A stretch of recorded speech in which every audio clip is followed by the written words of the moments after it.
في مشكلة منتشرة الفترة دي، وهي إن لما تيجي مثلا تشتري شقة أو قطعة أرض، بالذات في المناطق اللي بتبقى مصايف وتتبع مجلس مدينة أو وحدة محلية، عشان تبيع الشقة أو قطعة الأرض دي بتروح مجلس المدينة تعمل محضر تنازل عن النسبة أو عن حق الانتفاع للشخص اللي بيشتري منك.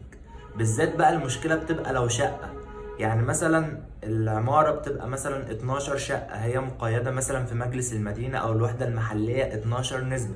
فأنا البائع لما باجي أبيع لك أو أتنازل لك بتنازل لك عن نسبة مش شقة. وفي فرق، في فرق إن أنت لما تتنازل لي عن نسبة هي بتبقى على الشيوع، أنا مش عارف أنهي شقة بالظبط اللي ملكي.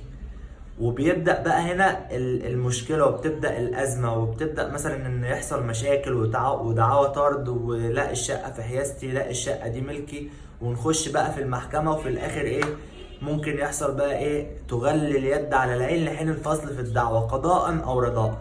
فإيه بقى الحل اللي أنا أعمله علشان أمنع المشكلة دي، وعلشان أعرف أوصل لحقي وأحافظ على الفلوس اللي أنا دفعتها؟ إزاي أحفظ حقي يعني؟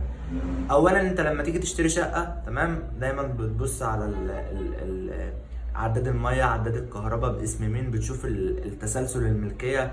وطبعا يرجح ان انت يبقى معاك محامي، يعني ما تاخدش اجراء في بيع ولا شراء الا لما يكون معاك محامي، هو اللي هيضمن لك العمليه بتاعه البيع القانونيه الصحيحه، ويضمن لك حقك، ويعرف يجيب لك حقك لو حصل حاجه. فالمشكله بتبدا في ايه بقى؟ لما انا البائع بروح اتنازل لك عن النسبه بتاعتي.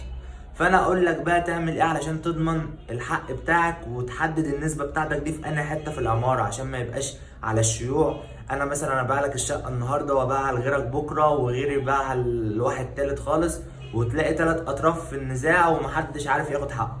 فانت بعد ما تاخد مثلا النسبه بتاعتك قول له اعمل لي عقد بيع علشان احدد النسبه بتاعتي دي في انهي حته في العماره. يعني مثلا الدور الثاني، الدور الثالث، على الغربي، على الشرقي، تحدد المساحه بتاعتك مساحتها ايه، وفي الدور الكام، والمعاينه بتاعتها تعينها، وكل حاجه دي تتكتب في العقد. فانت علشان تحفظ حقك لازم تحدد النسبه بتاعتك. وفي فرق ما بين انك تشتري شقه وتشتري نسبه، وارجح ان انت ما تعملش اي خطوه غير لما ايه، تختار محامي يبقى معاك.